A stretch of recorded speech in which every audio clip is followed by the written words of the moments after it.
A woman crossed the border carrying invisible wounds and a past that wouldn't let her go. A man lived surrounded by luxury, yet couldn't fill the void left by death. When their paths crossed at a school gate, no one could have guessed what was about to unfold. Sometimes fate stitches broken hearts together with the most unlikely threads. Before you dive into this story of resilience, subscribe to the channel for more stories that touch the soul and warm the heart. The new teacher woke up at 5 in the morning in her small rented room. She had left everything behind, a country where she didn't feel safe, a son far away, a past that still hurt her. With savings almost depleted and an exhausting legal battle with her ex-husband, she needed this new job as a lifeline. Her first day at an elementary school wasn't just a professional opportunity, it was a chance to start from scratch. Emily Mitchell adjusted her long brown hair in a simple bun and observed her reflection in the worn bathroom mirror. At 34, her face still maintained a discreet beauty, despite the deep circles under her eyes that betrayed sleepless nights. She prepared a strong coffee, opened the apartment window, and let the morning breeze caress her face as she mentally organized the day ahead. "Everything will be fine," she murmured to herself, repeating the mantra that had kept her going these past few months. The apartment was small but clean and organized. Emily made sure to keep everything in order, as if controlling this tiny space compensated for the chaos her life had become. On the walls, just one framed photo, she and Ethan, her 8-year-old son, smiling on a beach. The image was almost 2 years old and was her most precious possession. A few neighborhoods away, the millionaire widower began his routine in a luxurious apartment. A successful businessman, he had everything money could buy, except for his daughter's smile, which had never returned since her mother's early departure. He tried everything: psychologists, trips, expensive gifts. Nothing brought back the sparkle in the girl's eyes. It was the first day of school, and he decided to take her himself. He wanted to ensure everything was perfect. "Sophie, breakfast is on the table," called Michael Anderson, while finishing buttoning his impeccably pressed shirt. Silence. Michael sighed, already accustomed. He climbed the stairs of the duplex and knocked gently on his daughter's door. He opened it slowly and found Sophie already dressed, sitting on the edge of the bed, staring fixedly at a photo of her mother on the nightstand. "Good morning, princess. Ready for your first day at the new school?" The 10-year-old girl merely nodded without saying a word. Her blonde hair, identical to her mother's, fell like a curtain over her melancholic face. Michael felt his heart tighten, as it did every morning since Catherine's departure 2 years ago.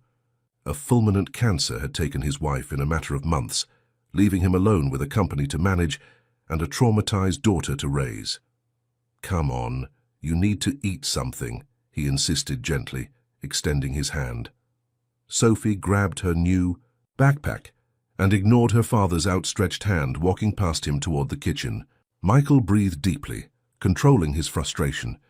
He needed to be patient.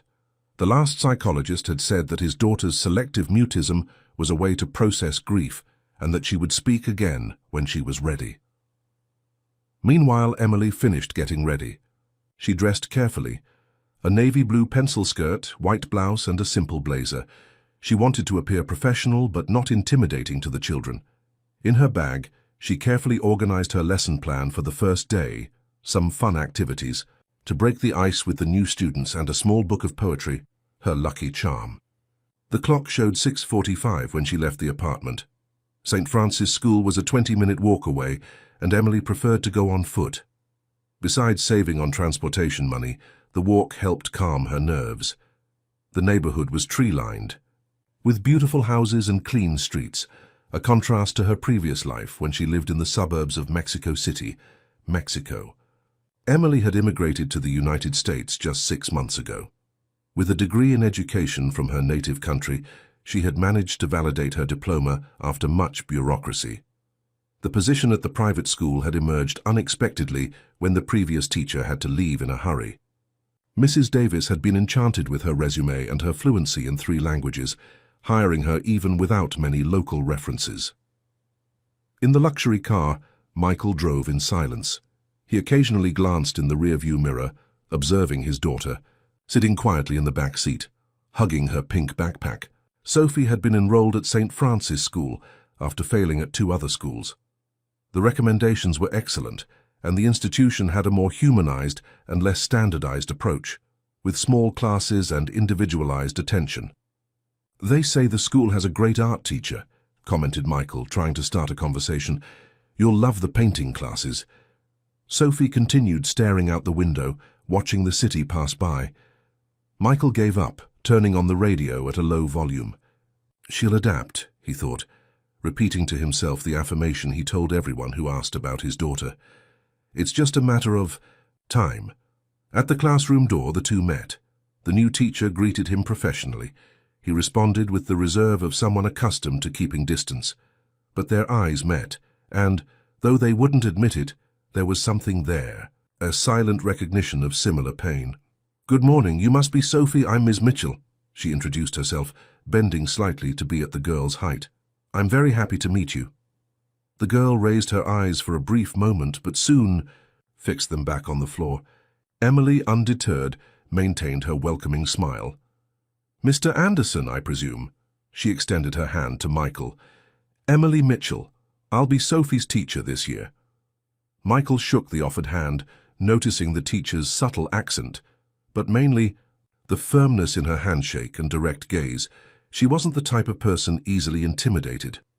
"Michael Anderson," he responded, maintaining a formal tone. "The principal spoke very highly of you." "Please, just Emily," she corrected with a smile. "Can we talk briefly about Sophie?" Michael nodded, and Emily indicated a spot away from the door where they could speak without being overheard by the other children who were beginning to arrive. Sophie was invited to enter the classroom and choose her seat, which she promptly did, heading for a desk at the back. "The principal briefed me on your daughter's situation," Emily began, with a soft but confident voice. "I want you to know that I have experience with children who have gone through trauma. Each case is unique, of course, but I'll do everything possible to make Sophie feel safe and welcomed." Michael studied her for a moment. There was something about this woman that inspired confidence, despite her apparent youth for the position. "Sophie hasn't spoken for almost 1.5 years," he explained, feeling the familiar twinge of pain in admitting it. "The doctors say it's psychological, that she can speak but chooses not to." "I understand," Emily responded, with a genuinely empathetic expression. "I won't force her to speak. We'll build a connection first. Sometimes children need to feel they have permission to process their emotions in their own way." There was something in the way the teacher spoke that intrigued Michael. It wasn't the typical rehearsed conversation he was accustomed to hearing from professionals. Pardon me, you seem to understand the subject well," he commented. A brief flash of melancholy passed through Emily's eyes before she responded. "Let's just say I've seen up close what pain can do to people, especially children," she said simply. "But I also know we're more resilient than we think. Sophie will find her way back in her own time."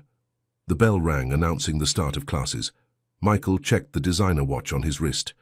"I need to go." "I have an important meeting," he said, quickly checking his cell phone that wouldn't stop vibrating with notifications. "Her secretary, Betty, will come to pick her up in the late afternoon." "No problem," Emily responded. "And don't worry, I'll take good care of her." Before leaving, Michael took one last look into the classroom, where Sophie was already seated, isolated from the others. He hesitated for a moment, as if wanting to go in and hug her, but restrained himself. In his business world, public displays of affection were seen as weakness. He said goodbye to the teacher with a formal nod and walked down the hallway, feeling the familiar weight of guilt for leaving his daughter behind once again. Emily observed the rigid posture of that man as he walked away. It was evident that he carried a heavy burden on his shoulders, just as she did. She took a deep breath and returned to the classroom, determined to make that day the best possible for her new students, especially for little Sophie. The morning passed with activities planned for the first day. Introductions, games to memorize names, shared reading. Emily observed each child attentively, their reactions, their personalities. Sophie remained silent, but Emily noticed how her eyes followed everything attentively, especially when she told stories. During the break, while the other children ran around the playground, the girl sat alone on a bench drawing in her notebook. Emily approached discreetly and sat beside her, respecting her space. "May I see what you're drawing?" Sophie hesitated, but after a few seconds, turned the notebook so the teacher could see. It was a drawing of a woman with long blonde hair and wings on her back. "Is that your mother?" Emily asked gently. The girl nodded, surprised by the direct question. "She's very beautiful," Emily continued. "You know, Sophie, some people we love very much need to leave before we'd like, but that doesn't mean they leave us completely. They remain here." She lightly touched the girl's chest at heart level. Sophie raised her eyes, meeting the teacher's gaze. For a fleeting instant, Emily saw something awaken in that childish look. It wasn't exactly hope. Perhaps it was just curiosity, but it was more than indifference. It was a beginning. At the end of the day, as children left with their parents or guardians, Emily noticed Sophie, sitting alone on the playground bench with a lost look. The secretary mentioned by Mr. Anderson had not yet arrived.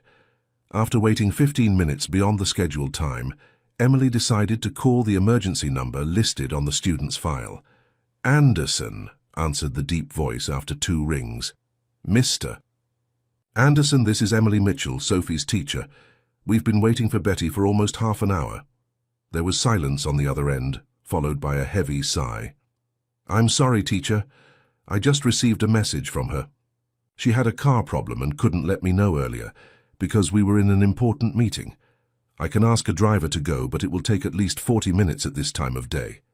Emily looked at Sophie, who was waiting patiently, her eyes fixed on her drawing notebook. "If you prefer, I can wait with her," offered Emily, checking the time. It was already past 6 p.m. "That would be a huge favor," Michael responded, with evident relief in his voice. "I can come pick her up personally. As soon as I finish here, it should take about an hour, more or less. No problem. We'll be in the school library. It's a comfortable environment." "Thank you, teacher. Really, thank you very much." Emily hung up the phone and approached Sophie with a warm smile. "It seems we'll have to wait a little while. Your father will come pick you up soon. What do you think about going to the library? I have some really cool books to show you." The girl obediently stood up and followed the teacher through the already almost empty school corridors. In the cozy library, Emily chose some children's books about loss and resilience, but also fun stories full of adventures. They sat in comfortable beanbags, and Emily began to read aloud, bringing the characters to life with different intonations. To her surprise, she noticed a small smile on Sophie's face during a particularly funny passage. It was so brief that she might have imagined it, but Emily knew she hadn't. There was the first ray of sunshine after a long winter. When Michael finally arrived an hour and a half later, he found something he hadn't seen in a long time: his daughter completely absorbed in a story, her eyes shining with interest as the new teacher read with enthusiasm, gesturing and making different voices for each character. He stopped at the door, not wanting to interrupt that moment, and for the first time in many months, he felt a glimmer of hope. Perhaps, just perhaps, this teacher with a foreign accent and determined gaze was exactly what his daughter needed. In the weeks that followed, a silent routine was established. Every afternoon, Betty would be late or have some unforeseen issue, and Michael would end up picking up Sophie. At first, he called to let Emily know he was on his way. Later, he began to show up without warning, increasingly earlier, taking advantage of the final minutes of the last class to observe Emily in action, enchanted by her teaching methods and mainly by the way his daughter seemed more present in those classes. One of those afternoons, after 3 weeks of classes, Michael found Emily and Sophie in the school garden. The teacher had spread colorful papers across the lawn, and the children were creating collective stories, moving from one paper to another. To his surprise, Sophie was actively participating, writing her contributions while her classmates verbalized theirs. "She's adapting well," commented Emily upon noticing Michael's presence. "Sophie has an impressive talent for writing, far beyond what would be expected for her age." "She always liked books," he replied, feeling a pang of nostalgia. "Catherine, my wife, was a writer. She published 2 short story collections before leaving us." Emily nodded, understanding. It was the first time Michael had mentioned his wife spontaneously. Literature can be a safe refuge, she said softly, and also a bridge to the outside world, when spoken words seem too difficult. Michael's eyes met Emily's, and for an instant, something indefinable passed between them, a mutual understanding perhaps of those who know pain up close. "Could you show me what she's been writing?" he asked, breaking the moment. "Of course," Emily responded, taking a folder from her bag. "I keep copies of all her work. Sophie asked me not to show the originals. I think they're like a diary for her." Michael slowly leafed through his daughter's texts and drawings, feeling his heart tighten. They were stories about a girl who lived in a glass house where everyone could see her, but no one could hear her. In others, a woman with golden wings observed the earth from afar, unable to return, but always vigilant. "I didn't." "No," he murmured, swallowing hard. "I had no idea she felt this way." "Children rarely have the tools to directly express their more complex emotions," Emily explained gently. "Art and writing become their languages. Sophie is processing a lot through these texts." He returned the folder, visibly shaken. Behind the facade of a successful businessman, Emily perceived the vulnerability of a man struggling to understand his daughter. "Do you have children, Miss Mitchell?" he asked suddenly. The question caught her by surprise, and for a moment too brief for Michael to notice, Emily's professional mask faltered. "I have a son," she responded, quickly recovering. "Ethan, he's 8. "Does he study here?"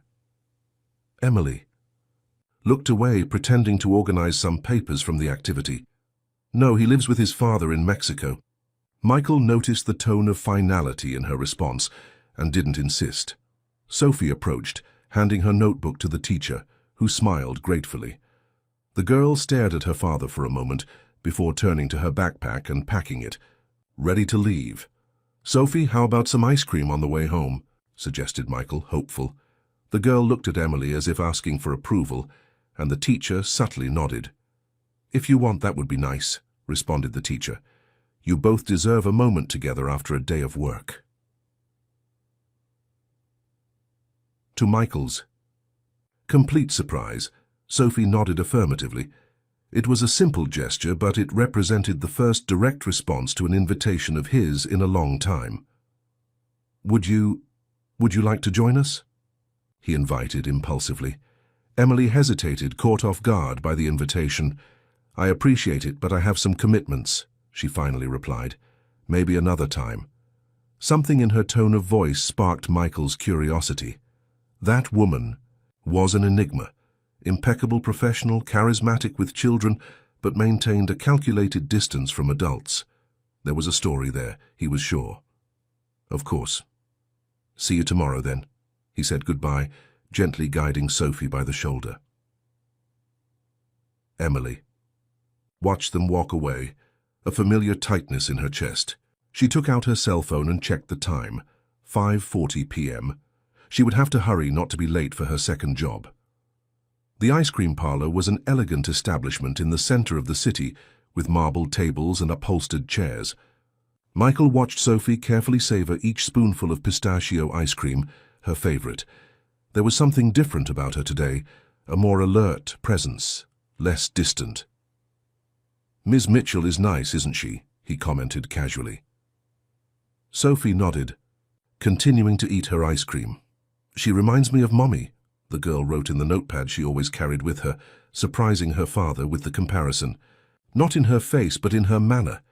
It was the first time Sophie had voluntarily mentioned her mother in a conversation with him. Michael felt his eyes well up, but maintained his composure. "That's true," he agreed, thoughtful. "They have something in common." Sophie wrote again. "She smiles with her eyes even when she's sad." His daughter's perceptive observation left him speechless. That was exactly it. That duality he had perceived in Emily.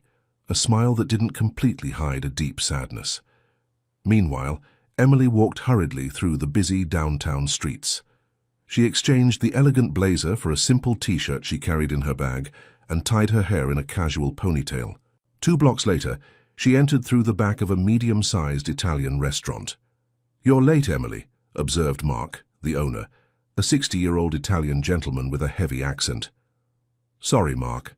I had to stay a bit longer at school today," she explained, already tying the apron around her waist. "Problems?" "No, actually progress," she smiled. "A special student is beginning to open up." Mark smiled with genuine interest. In 6 months he had grown fond of this teacher who worked as a waitress Wednesday through Sunday nights to supplement her income. He admired her determination and work ethic, although he knew very little about her past. "That's great. Now go, table 7 needs service. That demanding businessman is back, with a group of clients." Emily rolled her eyes playfully. What would life be without difficult customers? Right? As she approached table 7, Emily felt her blood freeze. Sitting with his back to her, but unmistakable by his build and impeccable suit, was Michael Anderson. She took a few steps back, bumping into Mark, who was coming right behind her. "What's wrong, girl?" he asked, intrigued. I can't serve." "This table," she whispered, her face pale. Mark looked at the group of executives and frowned. "Why? Do you know any of them?" "He's the father of one of my students," explained Emily, feeling ridiculously embarrassed by the situation. He can't see me here." Mark studied her face for a moment, then nodded, understandingly. "Go to the kitchen, help Antonio with the pasta. I'll take care of them." Emily spent the rest of the night in the kitchen, helping prepare dishes and washing dishes, leaving only when she was sure Michael and his group had departed. The feeling of humiliation accompanied her during the entire journey home. It wasn't shame about her work. Emily took pride in her professional ethics and performed both functions with dedication. It was the fear of judgment, of exposure. In her experience, people like Michael Anderson saw those who needed 2 jobs as failures, unable to rise socially. Moreover, St. Francis School was a traditional institution, attended by the elite. If they discovered that one of their teachers worked as a waitress at night, they might consider it inappropriate, jeopardizing her position. In her small apartment, Emily finally allowed herself to relax. She took a long shower, trying to wash away not just the physical fatigue, but also the feeling of discomfort that the near encounter with Michael had provoked. Afterward, as she did every night, she sat in front of the computer for a video call with Ethan. The boy's face appeared on the screen, immediately brightening Emily's countenance. "Mom!" he exclaimed, radiant. "Look what I did at school today." He proudly showed a colorful drawing where 2 stick figures, one large and one small, held hands under a yellow sun. "It's beautiful, my love," she responded, feeling her heart tighten with longing. "How was your day?" "It was cool. The teacher taught us about planets and said we're going to make a model of the solar system." For 20 precious minutes, Emily allowed herself to be completely involved in the conversation with her son, listening to his stories, laughing at his jokes, and storing in her memory each new detail of that little life that continued even at a distance from her. "Dad said we'll be able to see each other in July," commented Ethan before saying goodbye. "He promised he'd take me to visit you." Emily maintained her smile, even knowing that Richard's promises rarely materialized. "That would be wonderful, dear. I'm counting the days. I have to go. Dad's calling for dinner. Love you, Mom." "I love you too, my little one, more than anything in the world." The screen went black and Emily finally let the tears flow freely.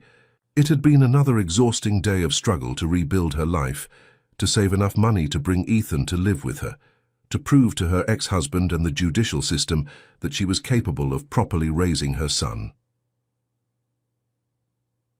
The next morning, Emily arrived earlier at school, determined to maintain her routine unchanged, despite the incident at the restaurant. She was organizing materials in the classroom when she heard soft knocks on the door. To her surprise, Michael Anderson was standing in the hallway holding an envelope. "Good morning, teacher," he greeted formally. "May I come in?" Emily nodded, trying to control her nervousness. Had he seen her at the restaurant after all? "Mr. Anderson, good morning. Did something happen with Sophie?" "No, Sophie is fine," he responded, seeming a bit uncomfortable. "Actually, I came to bring something she wrote last night after the ice cream. She asked me to deliver it to you." He handed the envelope to Emily, who opened it carefully. Inside was a short text and a drawing. The text told the story of a princess who had lost her voice but found a guardian fairy who helped her communicate through magical symbols. In the drawing, 3 figures, a girl, a woman with dark hair, clearly Emily, and a tall man in a suit, evidently Michael. "It's the first time she's included me in a drawing since," Michael's voice faltered momentarily, "since Catherine left us." Emily felt the sincere emotion of that usually so contained man. "This is wonderful, Mr. Anderson. Sophie is finding ways to express her feelings, to reconnect." "Michael, please," he corrected with a discreet smile. "And this is thanks to you, Emily. Whatever you're doing, it's working." There was a disarming sincerity in his words that caught her off guard.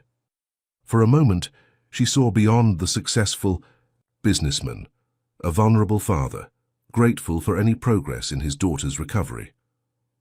"I'm just giving Sophie the space to express herself at her own pace," Emily responded modestly. "She's an extraordinary child, intelligent, sensitive, observant." "Like her mother," commented Michael with a nostalgic gleam in his eyes. Then, seeming to make a sudden decision, he continued, "Would you accept my invitation now? For coffee? Perhaps? I'd like to talk more about Sophie, about how I can help her at home." Emily hesitated. Part of her wanted to maintain professional distance, especially after the episode at the restaurant. Another part recognized the importance of working together with parents for the well-being of students. "That would be appropriate," she finally responded, "to talk about Sophie, but it would have to be after school hours." "Of course, how about today at 5:30 p.m.? I know a quiet cafe near here. I can ask Betty to pick up Sophie at school and take her home." Emily agreed, and Michael said goodbye with a polite nod. As soon as she was alone, she felt a wave of anxiety. What was she doing? She should keep her distance, focus on her work, avoid complications. However, something about that man and his silent daughter touched her deeply, perhaps because she saw in Sophie a bit of the pain that her own son carried with the separation, or perhaps because, beneath the facade of wealth and power, Michael Anderson seemed as lost as she was. The cafe chosen by Michael was elegant but discreet, with soft lighting and well-spaced tables that ensured privacy. Emily arrived punctually at 5:30 p.m., wearing the same outfit from work, navy blue pencil skirt, white blouse, and the simple blazer. She had tied her hair in a low bun, trying to maintain a professional appearance.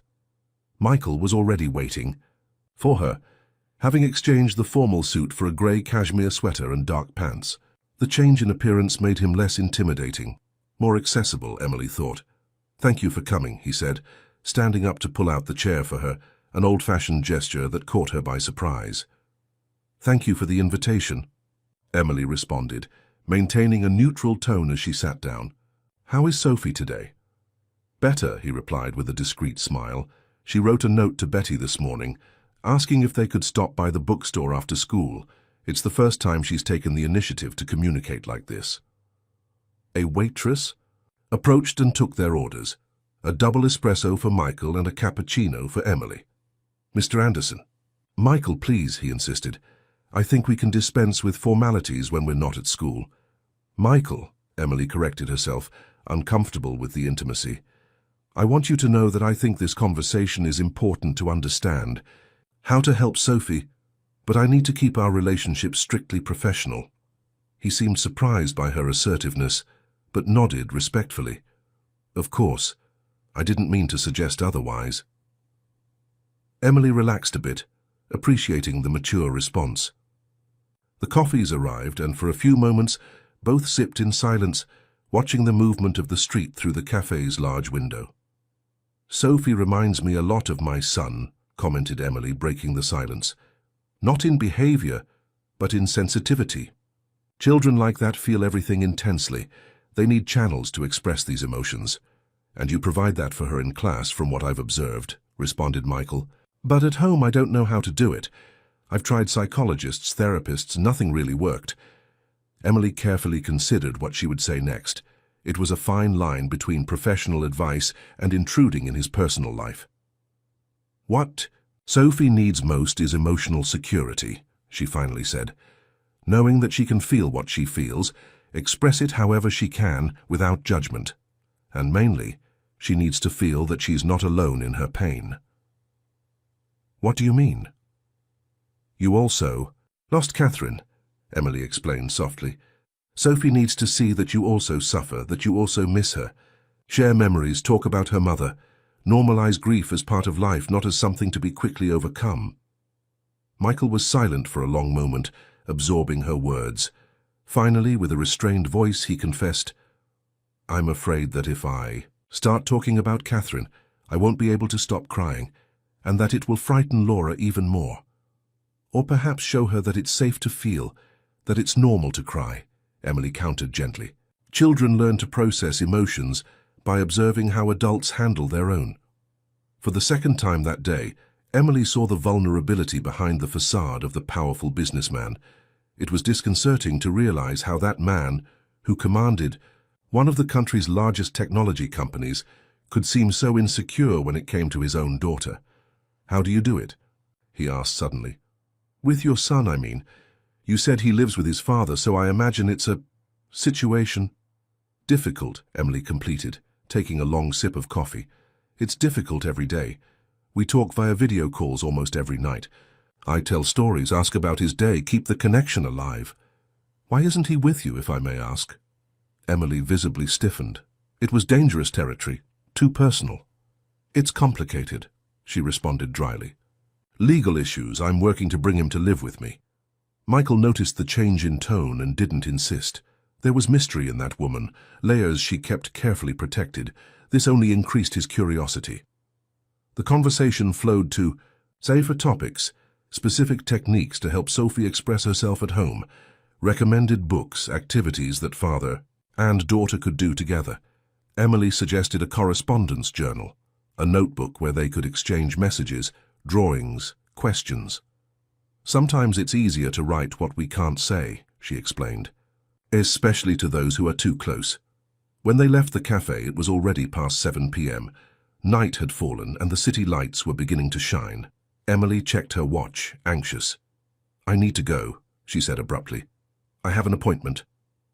May. I offer a ride? Suggested Michael. No, thank you. I prefer to walk. On the sidewalk, they said goodbye formally, but there was something different now. A silent understanding, born from the shared concern for Sophie and the mutual revelation of vulnerabilities. They were two adults carrying heavy burdens, each in their own way, momentarily united for the well-being of a child. Thank you for the conversation, said Michael, extending his hand. It was truly enlightening. Emily accepted the handshake, noticing that he held her hand a second longer than necessary. You're welcome. See you tomorrow at school. Turning quickly, Emily walked in the opposite direction, feeling his gaze follow her for a few moments before he got into his luxury car. She let out a long sigh when she turned the corner. She was entering dangerous waters and she knew it. She needed to stay focused on what really mattered: her work, her savings, her son. Still, as she quickened her pace not to be late for her shift at the restaurant, she couldn't completely push away the thought that, perhaps for the first time, since she'd arrived in the United States, she had found someone who could truly understand her pain. 2 weeks after coffee with Michael, Emily noticed significant changes in Sophie. The girl now participated in group activities, still without speaking, but actively communicating through writing. Her texts gradually became less somber, with characters who began to find solutions to their problems. On a particularly pleasant afternoon, Emily led the class for an outdoor lesson. Sitting in a circle on the school lawn, the students shared stories about their families. When it was Sophie's turn, to everyone's surprise, the girl stood up and handed Emily a paper to read aloud. My family is small now, just me and my dad. Before we were 3 with my mom. She wrote beautiful stories and painted colorful pictures. Now she's in heaven, but sometimes I feel like she visits me in dreams. My dad works a lot and gets sad when he thinks I'm not looking. But we're learning to talk again through our special notebook. Emily felt a lump in her throat as she finished reading. Sophie was staring at her with a mixture of anxiety and hope, as if seeking approval. The teacher smiled, moved, and the class spontaneously applauded. For the first time in a long time, Sophie smiled openly. What a beautiful text, Sophie, praised Emily. "Thank you for sharing it with us." At the end of class, Emily carefully stored the text with her belongings. She wanted to show it to Michael, who would certainly be moved by his daughter's progress. In recent days, their interactions had become more frequent. Small conversations at the end of the day, exchanges of messages about Sophie's development, occasionally a quick coffee to discuss strategies. Emily struggled to keep the relationship strictly professional, but it was impossible to deny that there was a connection that transcended the usual relationship between teacher and student's parent. Perhaps it was mutual empathy, or the painful experiences they both carried. That night at the restaurant, Emily served the tables with her mind still occupied by Sophie's text. She was so distracted that she didn't immediately notice when the door opened and Michael entered, this time without companions. It was only when Mark, with a mischievous smile, discreetly pointed to the corner table that she saw him, sitting alone, looking at the menu. Her blood froze in her veins. There was no avoiding him this time. The restaurant had little movement, and she was the only waitress in the hall.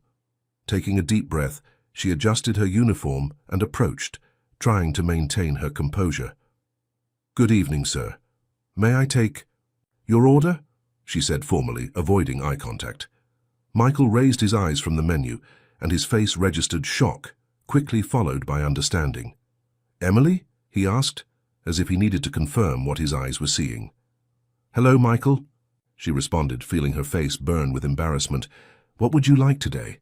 He slowly closed the menu, studying her with curiosity. "So that's why you could never meet after 6 p.m., he commented, without accusation in his voice, just stating a fact. "You work here?" "Yes," she confirmed, raising her chin slightly. "Second, a job. A teacher's salary doesn't cover all expenses." There was a moment of awkward silence. Emily expected to see judgment or pity on his face, but found only genuine interest. "I recommend the fettuccine with mushrooms," she said, breaking the silence. "Mark uses fresh mushrooms harvested this morning." "Sounds great," agreed Michael. "And a glass of red wine, whatever you suggest." Emily noted the order and quickly moved away to the kitchen, where she leaned against the wall for a moment, trying to regain her composure. The situation she so feared had happened, in a way that couldn't be avoided. "Does he know who you are?" asked Mark, upon seeing her enter, agitated. "Yes, he's the father of one of my students," she responded, passing the order to the cook. "Exactly what I didn't want to happen."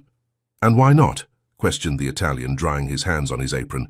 "Honest work is not shameful. On the contrary, it shows determination."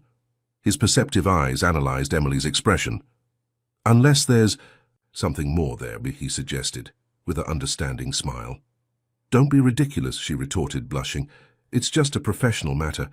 I don't want the students' parents to see me as a strong woman who works hard to support herself," completed Mark, raising an eyebrow.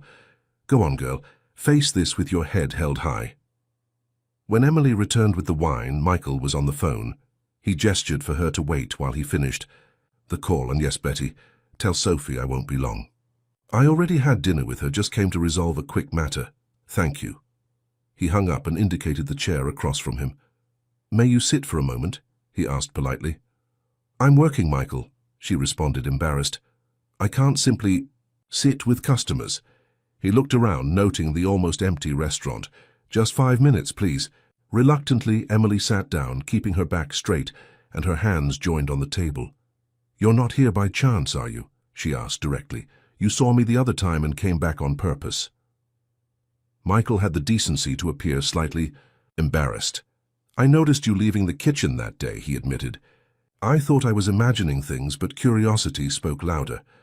So you came to check if your daughter's teacher really works as a waitress at night?" Her tone was more defensive than she intended. "Not exactly," he responded calmly. "I was intrigued. You're an excellent teacher, Emily. Educated, qualified. I wondered why you would need a second job." "Not all of us were born with a silver spoon, Michael," she retorted, immediately regretting the acidic comment. "Sorry, that was unnecessary." "No, you're right," he agreed, surprising her. "I was born privileged. I never had to fight for the basics. That probably makes me disconnected from many realities." The unexpected frankness left Emily momentarily speechless. She watched as he gently swirled the wine glass between his fingers. "What I wanted to say," continued Michael, "is that I admire your dedication. Working all day with demanding children and then serving tables until late, that demonstrates extraordinary strength of character." The sincere compliment completely disarmed her. "Thank you," she responded simply, lowering her guard a bit. "But now I really need to get back to work." "Wait," he asked, lightly touching her hand on the table. "Before you go, Sophie wrote something new in our correspondence notebook. I thought you'd like to see." He took from his briefcase a notebook, bound in blue leather, and opened it to a marked page. Sophie's childish handwriting filled half the sheet. "Dad, today I smiled at school. For real, Miss Mitchell said we all have a light inside us that never goes out, even when it's very dark around us. I think I'm starting to find my light again. Have you found yours?" Below, Michael's response. "My dear Sophie, seeing you smile is like seeing the sun after a long winter. As for my light, I think it's also beginning to shine again, thanks to you and perhaps to someone else who recently entered our lives." Emily returned the notebook, deeply touched. "She's healing," she commented with a soft smile. "And so are you." "Thanks." "To you," Michael responded, with an intensity in his gaze that made her look away. "I just did my job," she deflected, standing up. "Your fettuccine should be almost ready." She quickly walked away, feeling her heart beating strongly. It was dangerous, this emotional territory she was beginning to step into. Dangerous and completely inappropriate, considering her precarious situation. The rest of the dinner passed without incident. Emily served him professionally, keeping conversation to the minimum necessary. When she brought the bill, Michael left a value well above normal as a tip. Emily almost returned it, but Mark, observing from afar, made a negative gesture. It would be offensive to refuse. "Thank you for the generous tip," she said formally, returning the credit card. "You're welcome," he responded, putting away his wallet. Then, with a more serious tone, "Emily, may I give you a ride home? It's late already." "It's not necessary. I live a few blocks from here." "Even so, it's almost 11 p.m. I wouldn't feel right letting you walk alone." Emily hesitated. The offer was tempting. Her feet hurt after hours of serving tables, and the prospect of walking 20 minutes wasn't pleasant. On the other hand, accepting seemed to cross another line she had been trying to keep intact. "Mark accompanies me to the bus stop," she lied. "We always do that." Michael looked at Mark, who was observing the scene from afar, and then back at Emily. "I understand. Then we'll see each other tomorrow at school. Of course. Good night, Michael." He said goodbye with a wave and left. Emily let out the breath she hadn't realized she was holding. Mark approached, shaking his head. "Why did you lie to the man?" he asked. "You know I can't leave here until we close." "I know. But it complicates everything, if he knows where I live how I live," she explained. "It's embarrassing enough that he sees me working here." "Silly girl," Mark affectionately grumbled. "That man doesn't look at you like someone who judges. He looks at you like someone who admires. Big difference." Emily shook her head, incredulous. "It's just gratitude for what I'm doing for Sophie, nothing more." Mark shrugged, unconvinced. "If you say so. Now finish cleaning the table so we can close." Later, as she walked home alone, Emily reflected on the night. The unexpected encounter with Michael had been disconcerting, but not as catastrophic as she had feared. He hadn't shown contempt or pity. On the contrary, he had seemed genuinely admiring of her work ethic. Still, Emily felt she needed to reinforce professional boundaries. She was in a vulnerable position, an immigrant, a mother separated from her son, dependent on 2 jobs to survive. She couldn't afford the luxury of emotional complications, especially involving a student's father, a man from a completely different social class than hers. Upon arriving home, she checked the time. 11:40 p.m. Too late to call Ethan. She took a quick shower and threw herself on the bed, exhausted. Her cell phone beeped, indicating a message. "Just checking if you got home safely. Sorry for the intrusion today. Good night. M." Emily stared at the message for a long moment, undecided about how to respond. Finally, she simply typed, "Arrived. Well, thank you for your concern. See you tomorrow." It was the most neutral and professional she could be at that hour of the night, with fatigue clouding her judgment. The next morning brought an unexpected surprise. Upon arriving at school, Emily was called to the principal's office. Mrs. Davis received her with a worried expression. "Emily, dear, we have a delicate matter to discuss," she began, indicating a chair. "Did something happen, Mrs. Davis?" asked Emily, feeling a chill of apprehension. "I received a call from Dr. Richard Mitchell last night," said the principal, carefully observing Emily's reaction. "Your ex-husband, if I'm not mistaken." The blood drained from Emily's face. She felt her stomach turn and her hands begin to tremble. What did he want?" she asked in an almost inaudible voice. "He said he's concerned about you. He mentioned that you left Mexico without proper judicial authorization, that there would be a pending process." "That's a lie," interrupted Emily, recovering her voice. "I left legally. I have all the documents. Richard is trying to harm me, as he always has." Mrs. Davis raised her hands in an appeasing gesture. "Calm down, Emily. I'm not accusing you of anything. I just thought you should know." "What else did he say?" asked Emily, trying to control the tremor in her voice. "He mentioned that you lost custody of your son due to their unstable behavior. He said he's concerned about the safety of our students." Emily felt as if she had been punched in the stomach. It was the nightmare repeating itself. Richard using his power and influence to destroy her reputation, to isolate her, to prevent her from rebuilding her life. "That's slander," she said firmly, despite the tears that threatened to fall. "Richard is a powerful judge in Mexico. He used his influence to take Ethan from me when I tried to separate. He invented stories, manipulated witnesses. That's why I had to leave the country, to start over, to save money and legally fight for custody of my son." Mrs. Davis studied her for a long moment, as if assessing the veracity of her words. "I believe you, Emily," she finally said. "I've observed your work these past months. You're dedicated, responsible, extremely competent. I see no sign of instability in your behavior." Emily let out a breath, relieved. "Thank you, Mrs. Davis." "But I need to alert you," continued the principal seriously. "Your ex-husband mentioned that he's initiating an extradition process, alleging that you violated court orders by leaving the country." Panic threatened to engulf Emily. She breathed deeply, trying to calm herself. "He can't do that. I have a legal work visa. My documents are in order."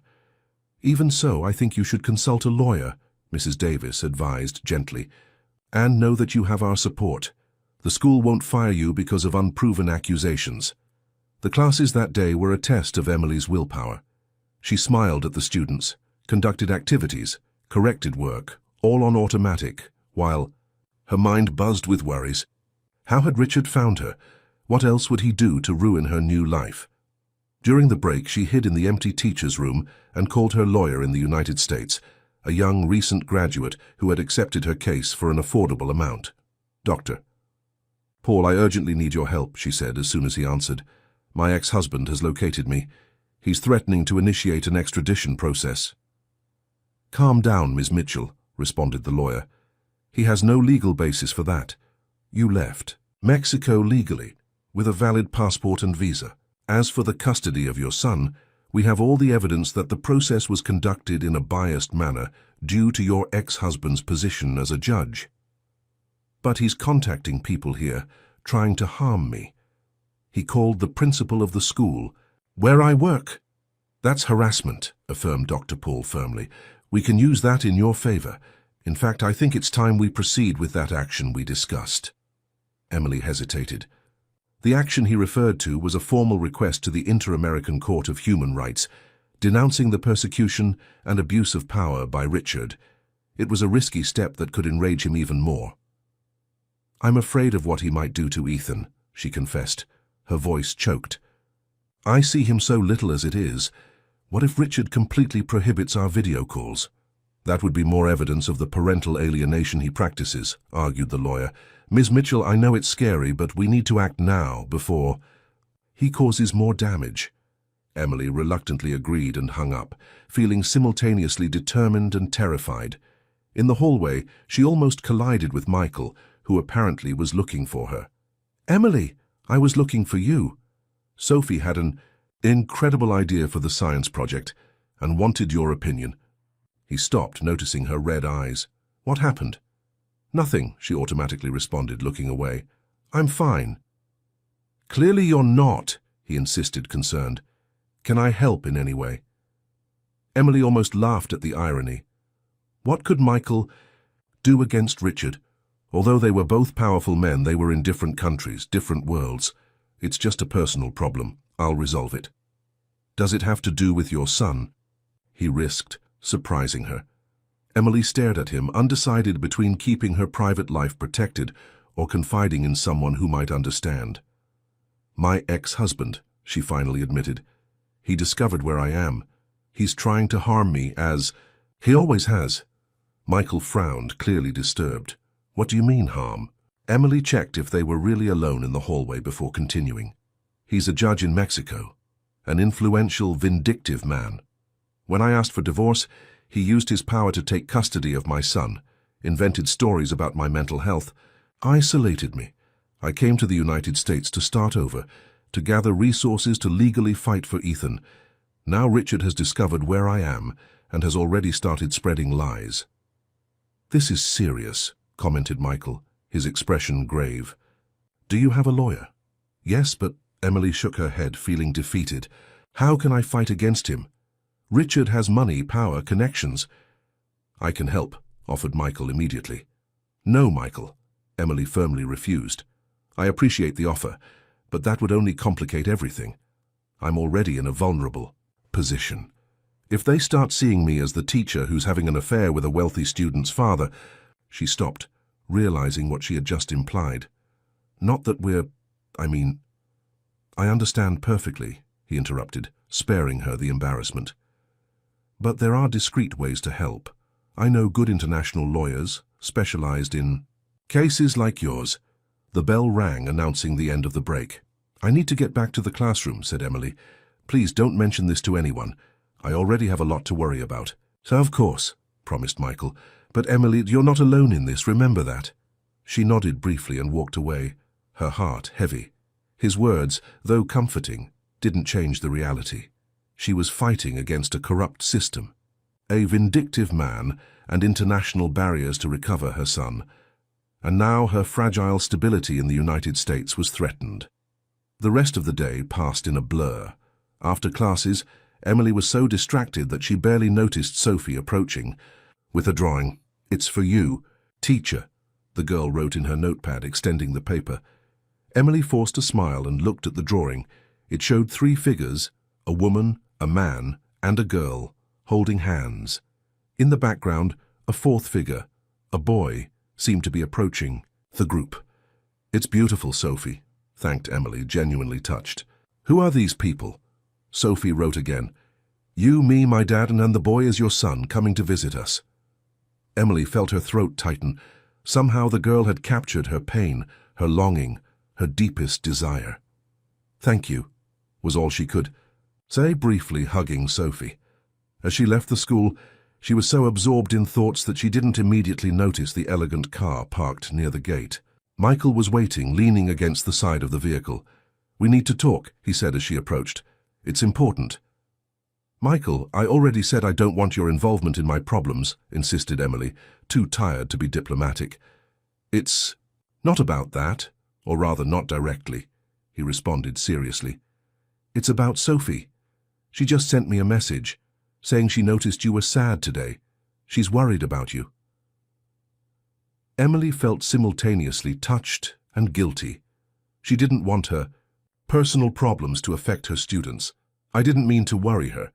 Tomorrow I'll talk to her, explain that I was just tired." "That's not the point," insisted Michael. "Sophie cares about you a lot. It's the first real emotional connection she's formed since losing her mother. And you care about her too. I know that." "Of course I do. I'm her teacher. It's natural that—" "It's more than that, and you know it," he interrupted. "Please, just listen to me. I have a proposal." Reluctantly, Emily agreed to get in the car just to talk. Michael started the engine and drove slowly. "Where are we going?" she asked, alarmed.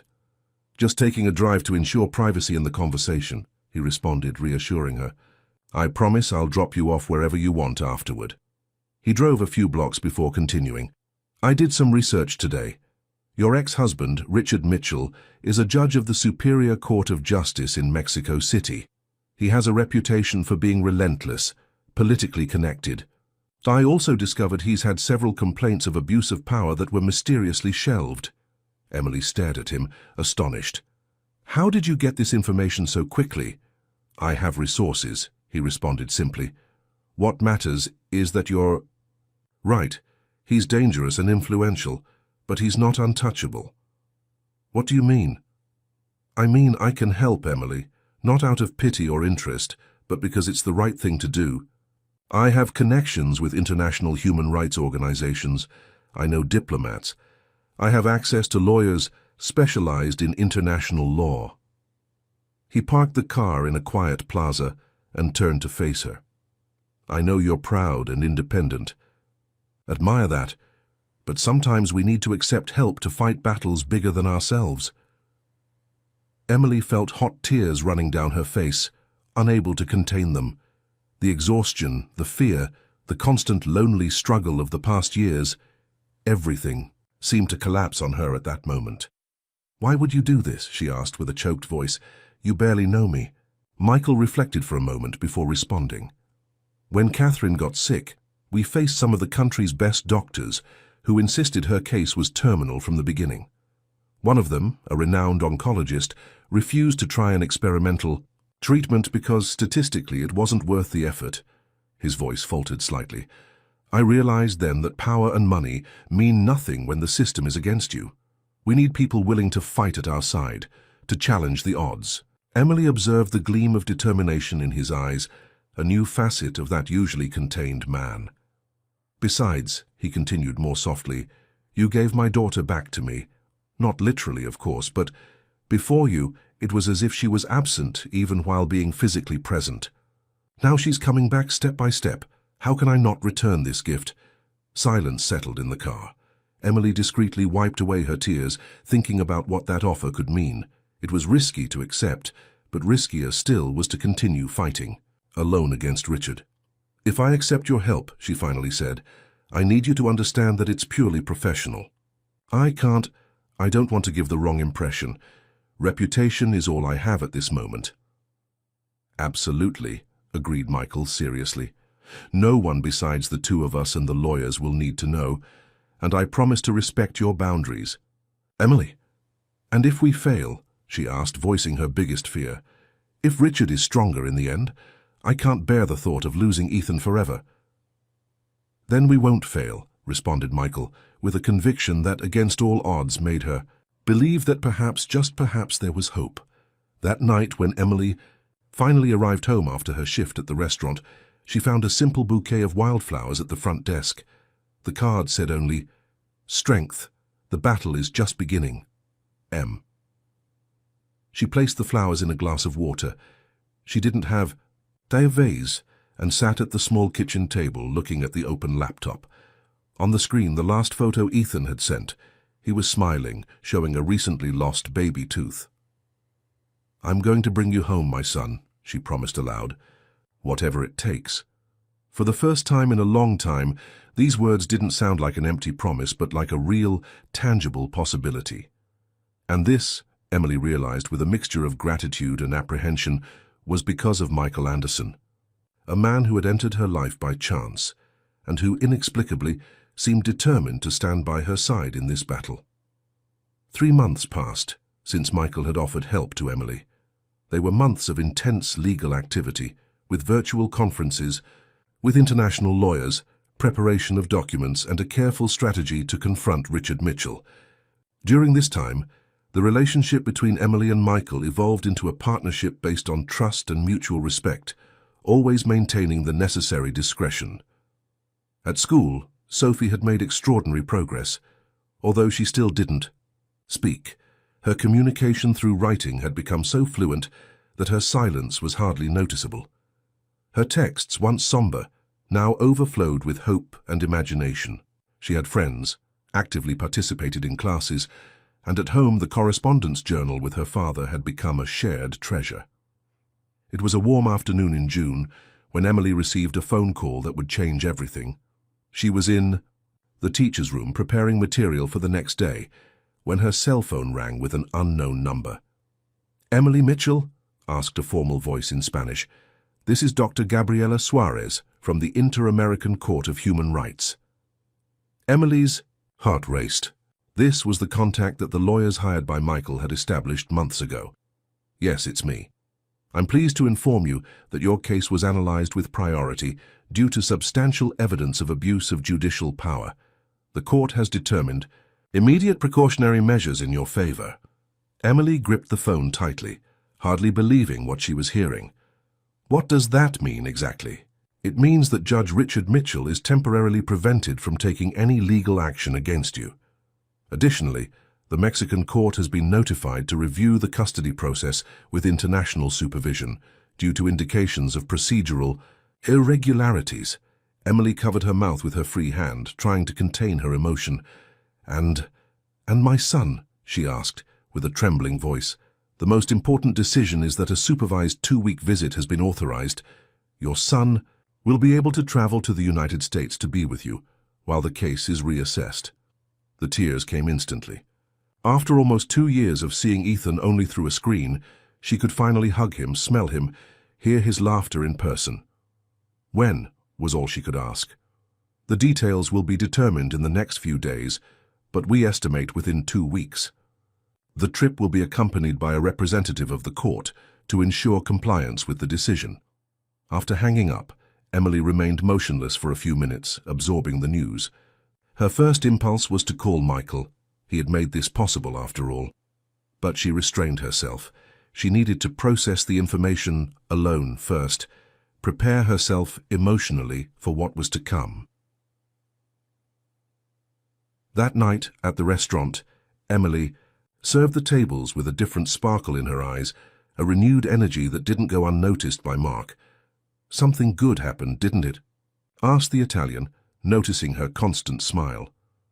"Ethan is coming to visit," she responded simply, unable to elaborate further without getting emotional again. Mark, who knew her story, opened a wide smile and hugged her tightly.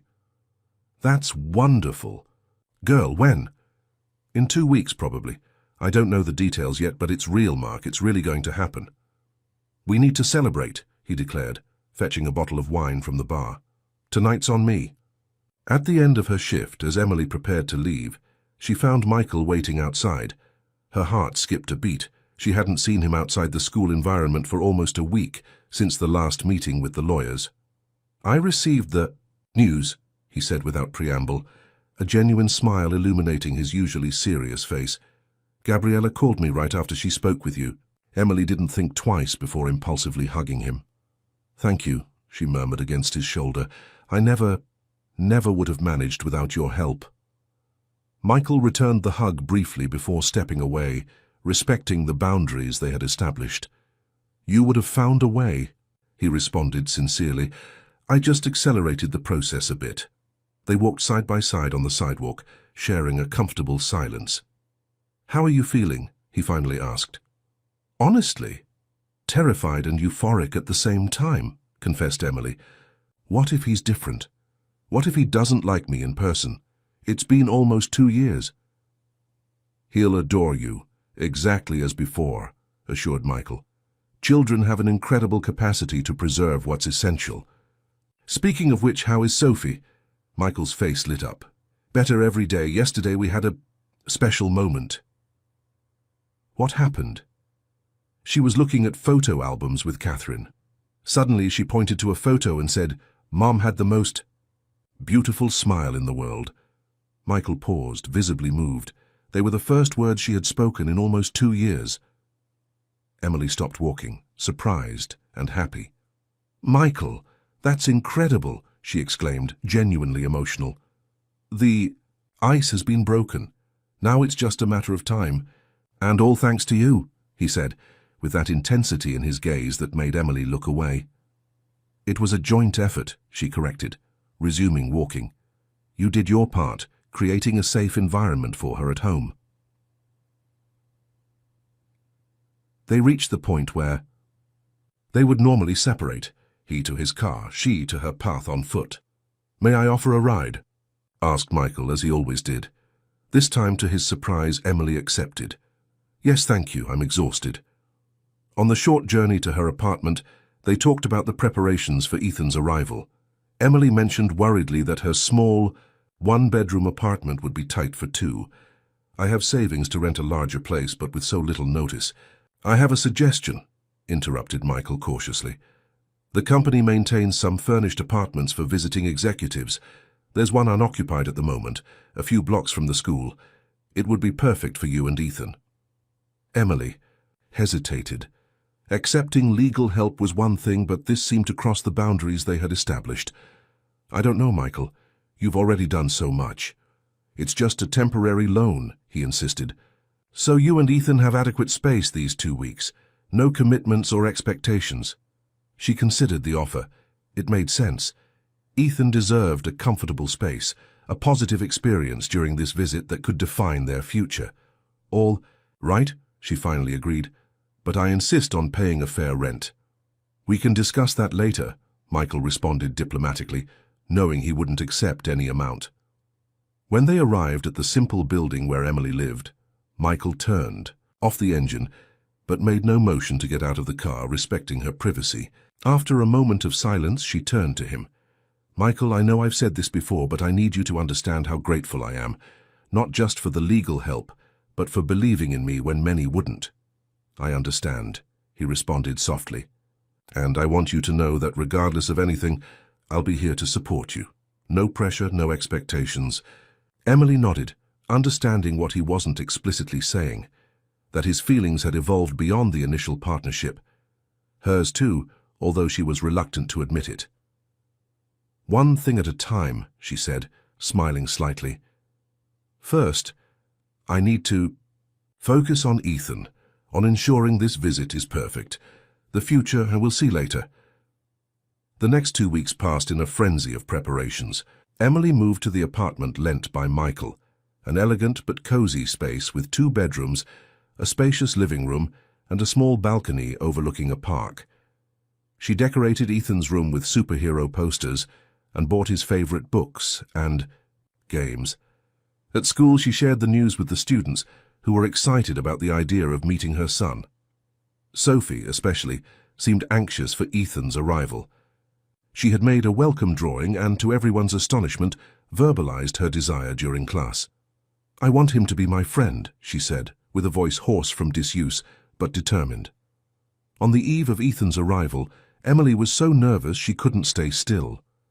She checked his room for the 10th time, reorganized the food in the refrigerator, reread the lawyer's instructions on how to deal with the court representative who would accompany the boy. The phone rang as she was adjusting the height of the shower in the bathroom. "All ready?" asked Michael on the other end of the line. "I think so," she responded, her voice trembling. "I can't believe he'll be here tomorrow. It feels like a dream." "A dream that you turned into reality, with your determination," he reminded her. "Sophie made another drawing for Ethan. May I stop by to deliver it?" Emily hesitated only for a second. "Of course, I'm at the apartment."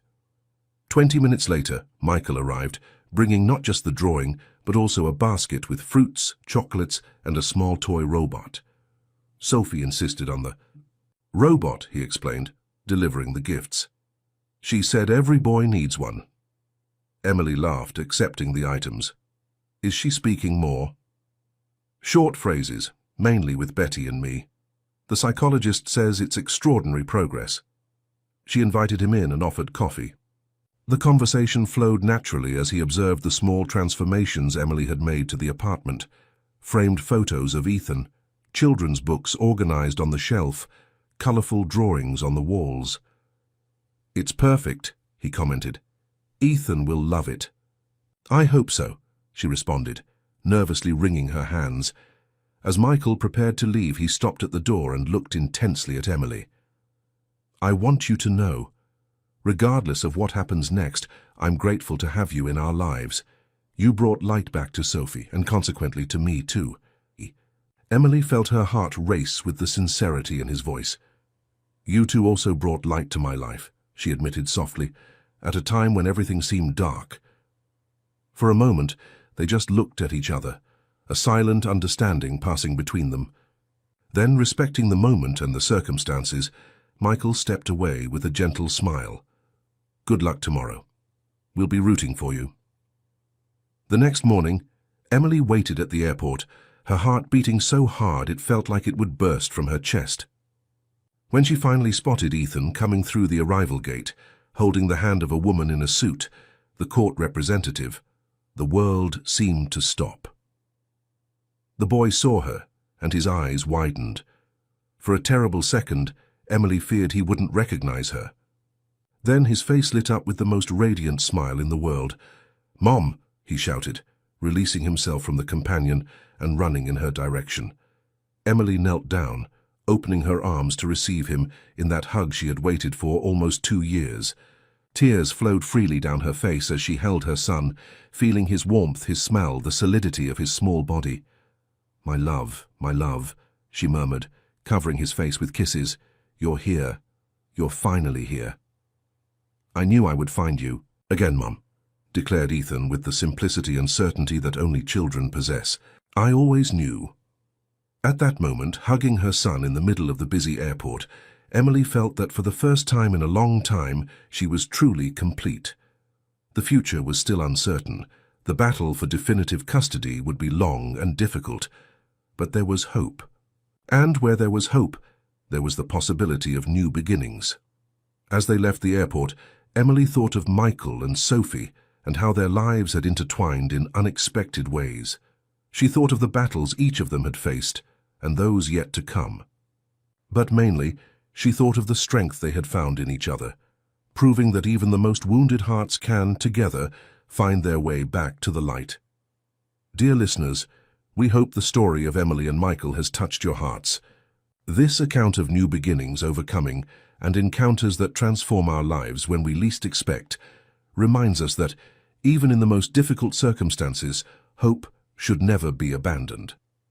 To follow more moving stories like this, we've prepared a special playlist with narratives that explore the invisible ties that connect us to one another. You can find it by clicking on the link to the left. If this story awakened emotions in you, don't forget to subscribe to our channel, leave your like, and share with those who also need to hear about new beginnings. Every day, we bring new stories that celebrate human resilience and the capacity for reconstruction after life's storms. We're eager to read your comments and know which moment of this narrative touched your heart the most. Until the next story, where we'll again navigate together through the complex waters of human emotions.